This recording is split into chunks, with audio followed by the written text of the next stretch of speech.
우리 주변에는 수많은 소리 또 전파들이 지나가고 있습니다.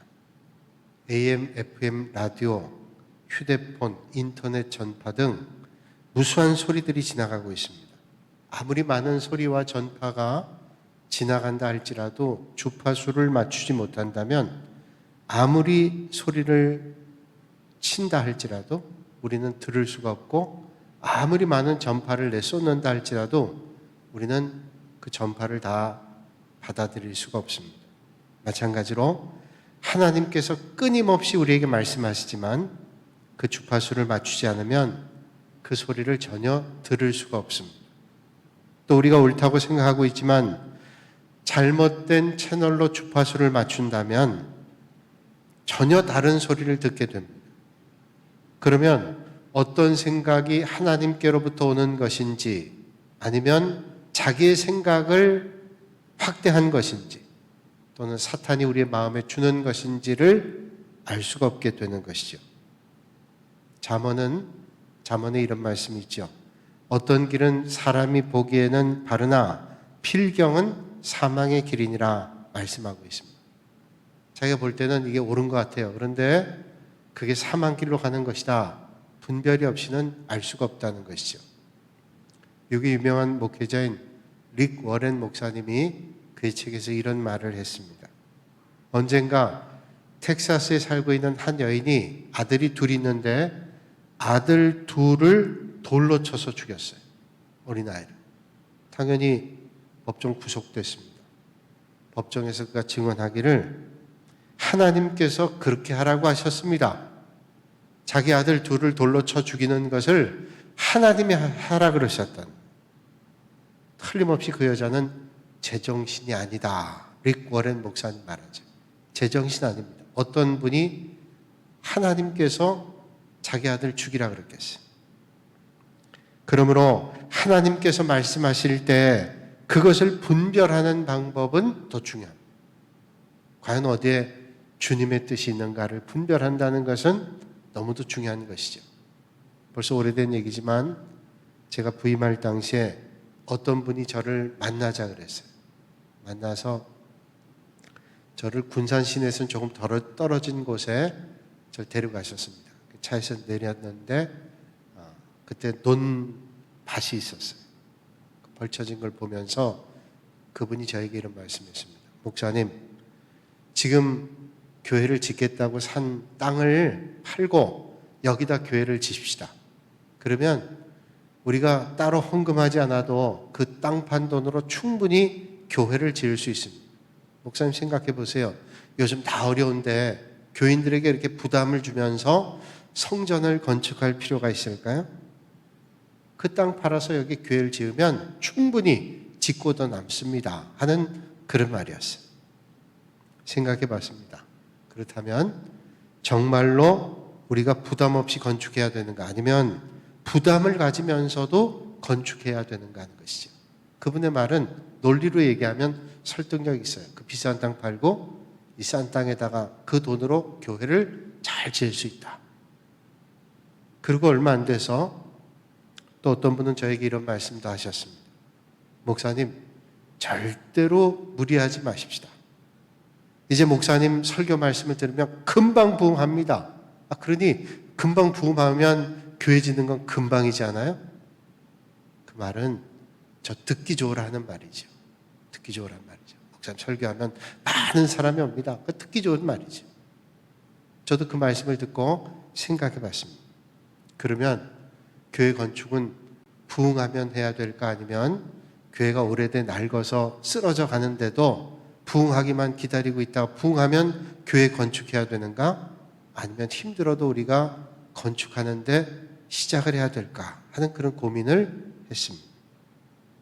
건축해야 되는가 말아야 되는가? 옮겨서 해야 되는가? 늦춰서 해야 되는가? 그런 생각을 해야 될 때가 있죠. 그리고 오늘 코로나 상황에서 우리가 하나님 앞에 대면 예배를 드리는 것이 합당한 것인가 아니면 비대면 예배를 드리는 것이 합당한 것인가 라는 고민을 할 수도 있어요.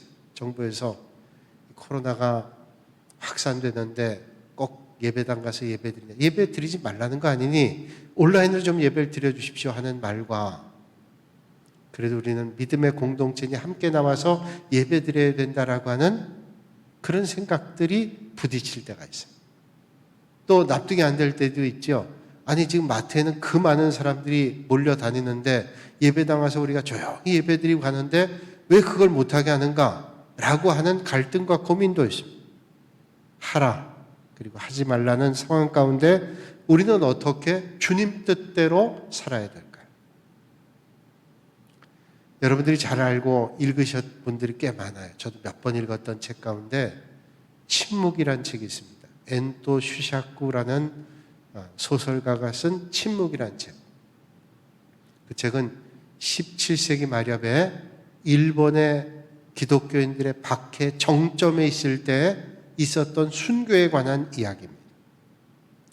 유능한 포르투갈의 예수에 속해 있던 신부였던 페레이라라는 신부가 일본에 파송된 선교사로 있다가 배교했다라는 소식이 들려왔습니다. 포르투갈 예수회에서 과연 그게 사실인가라는 걸 확인하고 그것을 또 다른 선교사를 보내기 위해서 세바스찬 로드리고라는 신부를 보내게 되죠. 세바스찬 로드리고가 그 사실을 한번 파악해봐라. 서양 사람들은 금방 표가 나죠. 그래서 서양 사람들이 보통 우리 한국에 예전에 왔을 때도 가톨릭 선교사들은 상복을 입고 처음에 들어왔다. 왜 상복을 입었냐면 상복을 입고 또 이제 갓을 쓰거나 얼굴을, 보통 옛날에 상을 당한 사람들은 얼굴 가리기 때문에 그렇게 해서 표가 안 나지만 키가 크게 되면 두드러지게 되겠죠. 하여튼 일본의 세바스찬 로드리고 선교사가 갔을 때 그렇게 잠입을 했어요. 그리고 마음속엔 내가 붙잡혀서 만약에 배교해야 될 상황이 오면 나는 장렬하게 순교하겠다, 그런 마음을 가지고 잠입했습니다. 그래서 한 달이 조금 지났는데 붙잡혔습니다. 마음속에 몇 번이고 다짐, 내가 만약에 배교하라는 그런 고난이 오게 되면 기꺼이 순교의 길을 가겠다 다짐하고 또 다짐했습니다. 감옥에 갇혔는데 몇 날이 지나도 고문하지 않습니다. 얘기로 듣기로는 그들이 했던 고문은 뜨거운 열탕에, 죽지 않을 정도의 뜨거운 열탕에 며칠 동안 놔두면 피부가 익죠. 그런 고통을 주고, 또 때로는 거꾸로 매다는데 귓볼에 고리를 뚫어가지고 거꾸로 매달. 일본의 옛날에 우리 강점기 때 했던 그런 고문들 아니에요. 그런 고문들을 다 한다는 거예요. 내가 차라리 순교해도 절대로 배교하지 않겠다. 근데 몇 날을 감옥에 있는데 고문을 하지 않는 거예요. 그리고 밤새 주변에 같이 붙잡혔던 성도들의 고문 소리, 고통 소리, 신음 소리만 들리는 겁니다. 고문하던 한 일본인이 로드리고 신부에게 말합니다. 배교하라. 배교하면 저기 지금 고문당하고 있는 많은 사람들을 풀어줄 텐데 당신이 배교하지 않으면 저 사람들은 이렇게 고문당하다 죽고 말 거다. 로드리고 신부는 우리 순교는 하나님 믿는 사람들의 영광입니다. 그리고 배교하지 않겠다. 그랬더니 고문했던 사람이 더 핍박을 합니다. 당신 신앙이라는 게 도대체 뭐냐고. 당신이 배교하면, 당신이 그 신앙을 버리면 다른 사람들이 그 죽음의 위협에서 해방이 될 수 있는데 자기 신앙을 지키기 위해서 많은 사람들 죽게 내버려 두는 그런 신앙이 올바른 신앙이냐고 라고 얘기하는 거예요. 저는 여기서 침묵이 말하는 소설의 이야기를 계속하고 싶은 마음은 전혀 없습니다. 단지 로드리고 신부의 고민을 우리는 이 땅에서 하면서 살아가고 있다는 거예요. 여러분, 예수 믿는 사람들이 이 땅에 살면서 그런 영적 고민이 하나도 없이 살아간다. 문제죠. 우리가 신앙적인 것과 신앙적이지 않은 것들이 부딪힐 때 우리는 고민하게 돼요. 그게 순교라는 극단적인 상황이 아니라 할지라도 그 순간에 우리는 고민하며 살아가게 돼요. 자신의 신앙을 지키기 위해서 배교한 신부들이 신도들을 죽음으로 몰아가야 되는가? 아니면 자기가 배교함으로 저들을 살려야 될 것인가? 라는 고민인 것처럼 여러분, 어떤 게 신앙일까요? 어떤 게 올바른 신앙이고 어떤 것이 하나님께서 원하시는 믿음의 길일까요?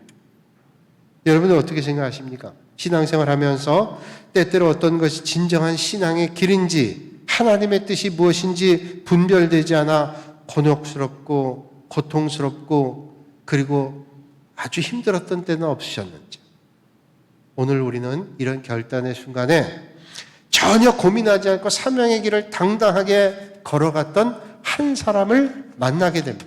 그 사람은 바로 바울이라는 사람. 바울은 오늘 본문에 기록된 배경에 의하면 그가 3차 전도여행의 막바지에 다다르게 됐고 그 여정을 서두르게 진행하고 있었어요. 빨리 그는 3차 전도여행을 이제 마치고 예루살렘 모교에 가서 선교 보고를 해야 될 그런 생각, 그리고 특별히 마게도냐와 아가야 지방에 있었던 성도들의 헌금을 거두어서 예루살렘 교회에 보내야 될 그런 사명을 가지고 있었습니다. 그래서 아주 급하게 쉴 틈이 없이 선교의 여정을 지냈습니다. 밀레도에서 고스로, 고스에서 로드로, 로드에서 바다라로, 바다라에서 두로까지 그렇게 가게 됐습니다. 두로에서 이제 가이사랴로 가게 되는데, 두로에서 가이사랴 방향으로 35km 정도를 내려가면 돌레마이라는 곳이 있어요. 돌레마이라는 곳에서 남쪽으로 또 5, 60km를 가게 되면 바로 가이사랴에 도달하게 됩니다. 오늘 본문 말씀은 두로에서 돌레마이로 해서 가이사랴에 다다르게 되죠.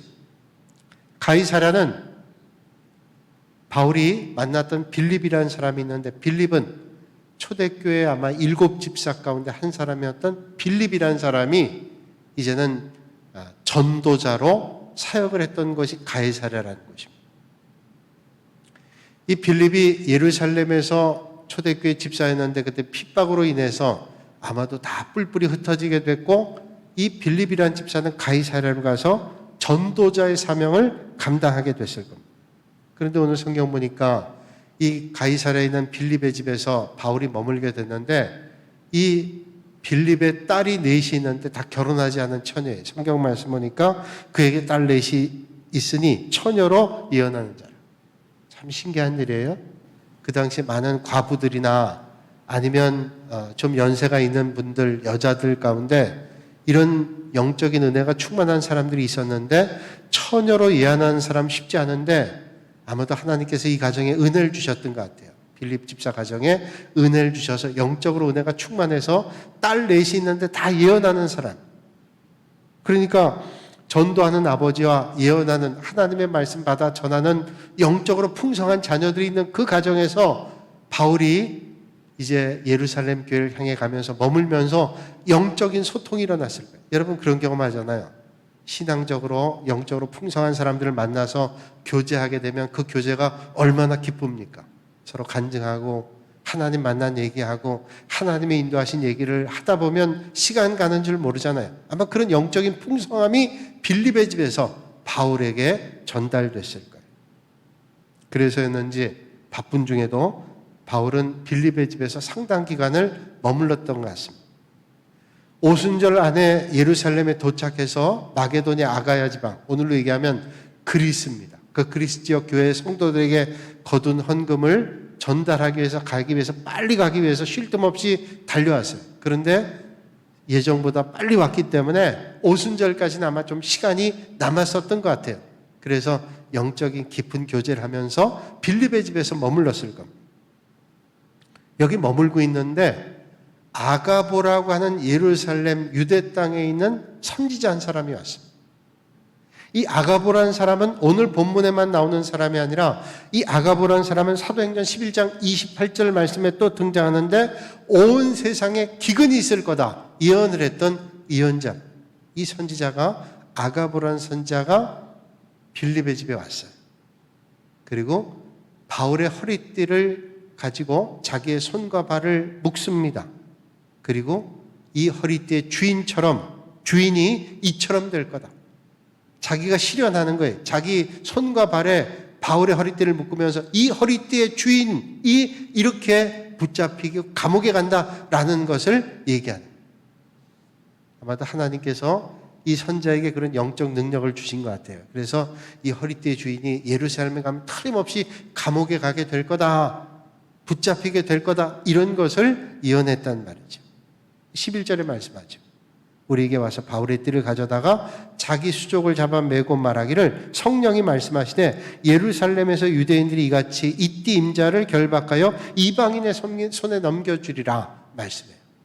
이 띠 주인은 바울이죠. 바울이 예루살렘 가면 감옥에 갇힐 거다라고 말씀해요. 성령이 그에게 말하게 하셨다. 한마디로 말하면 바울이 예루살렘 가서 감옥에 갇히게 된다는 말이에요. 그러니 이 아가보와 함께 있었던 성도들과 바울과 함께 했던 일행이 이 성령에 감동된 말을 듣고 바울에게 어떤 말을 했습니까? 12절의 말씀이 그들의 말이에요. 우리가 그 말을 듣고 그곳 사람들과 더불어 바울에게 예루살렘으로 올라가지 말라 권하니. 당연히 그럴 거 아니에요. 바울 사도가 예루살렘 가면 감옥에 갇히게 되는데, 그거 가면 안 되겠습니다. 아가보 선자의 말을 들으니 갔다가는 큰일 나겠습니다. 만류합니다. 여기에 가지 말라고 권한다는 말은 가지 마세요 정도가 아니라 간절하게 만류하는 겁니다. 표준세 번역 성경에는 간곡하게 만류했다 이렇게 번역을 합니다. 적당히 아니라 간절하게 부탁합니다. 바울 사도님 절대로 가시면 안 됩니다. 아주 간절하게 그렇게 얘기했다는 거죠. 그렇다면 가야 될까요? 가지 말아야 될까요? 그러잖아요.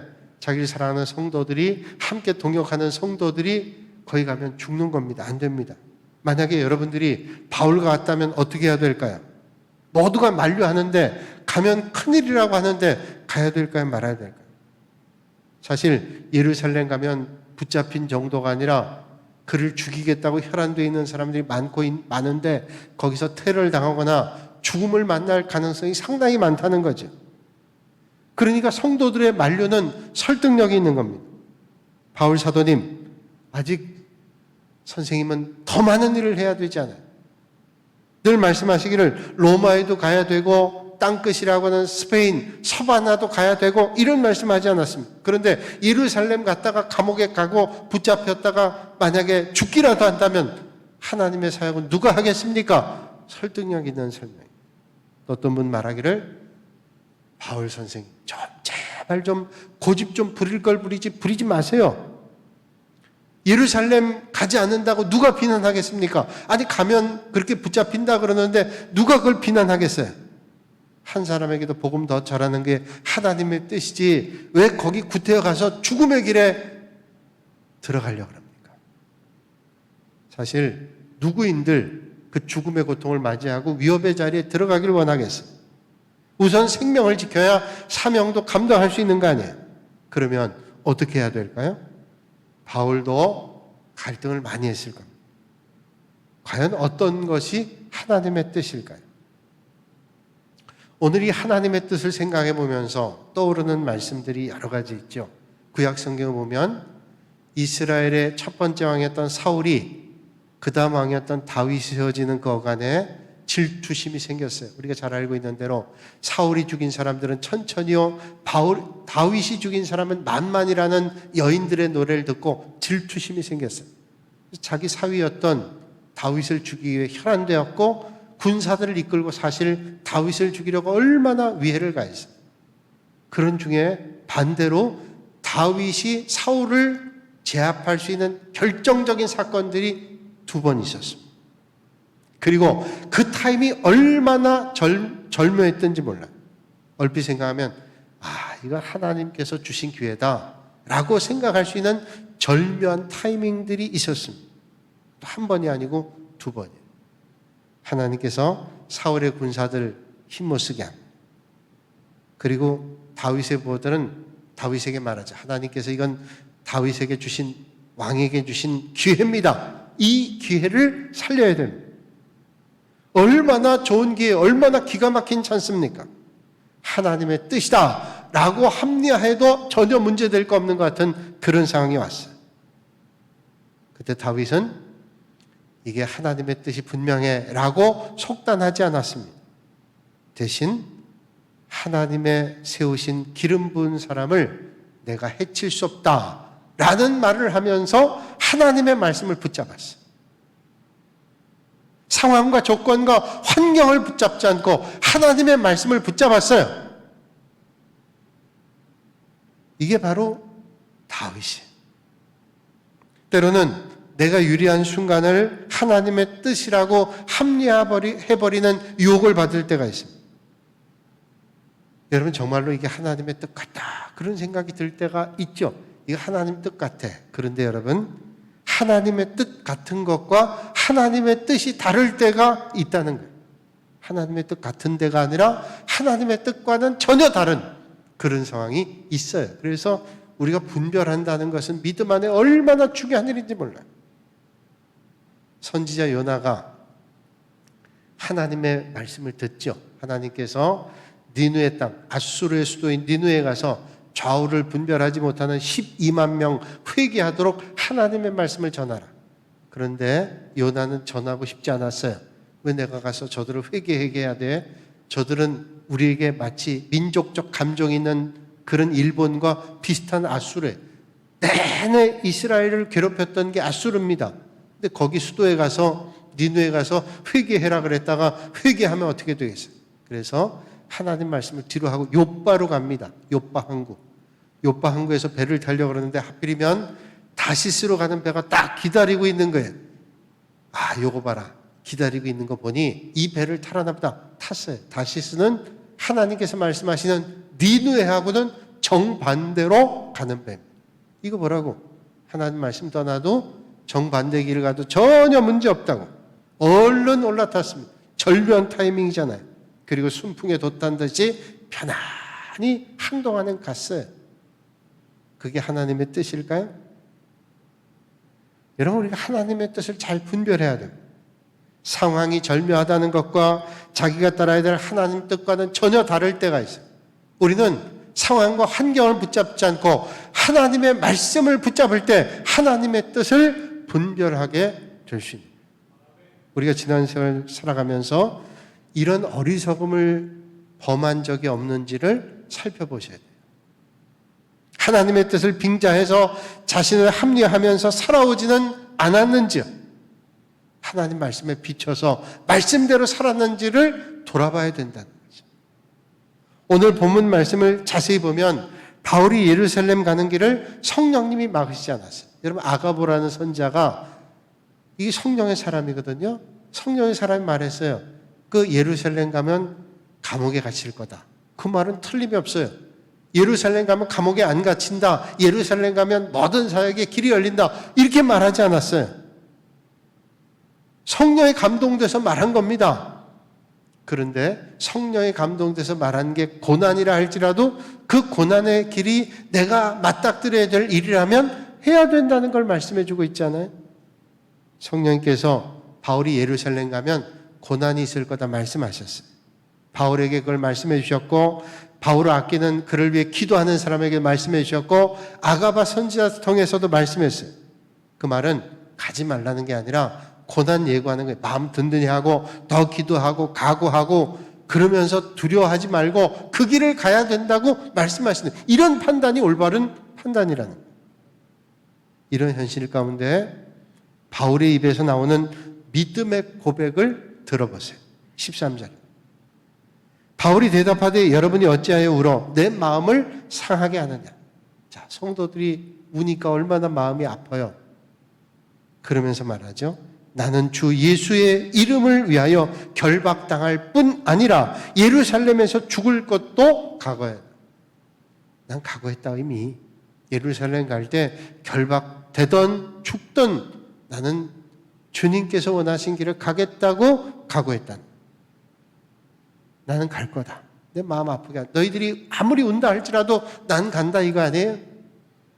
내가 주님께서 맡기신 사명을 위해서 죽음의 길이라 할지라도 불사하고 간다. 이게 바울의 고백이었다는 거예요. 이미 이런 바울의 마음은 밀레도에서 에베소 교회 장로들을 만났다 헤어지면서 했던 고백이기도 합니다. 사도행전 20장 24절에 나와 있는 말씀이에요. 나의 달려갈 길과 주 예수께 받은 사명 곧 하나님의 은혜의 복음을 증거하는 일을 마치려 하면은 나의 생명을 조금 더 귀한 것으로 여기지 아니하노라. 바울은 그 만류에도 예루살렘 향해 갔습니다. 생명을 지키는 것도 중요하죠. 그러나 주님의 뜻대로 사명을 감당하는 것은 더 중요한 겁니다. 사명을 위해서 생명을 내놓을진정 생명을 위해서 사명을 포기하지 않겠다. 이게 바울의 길이었어요.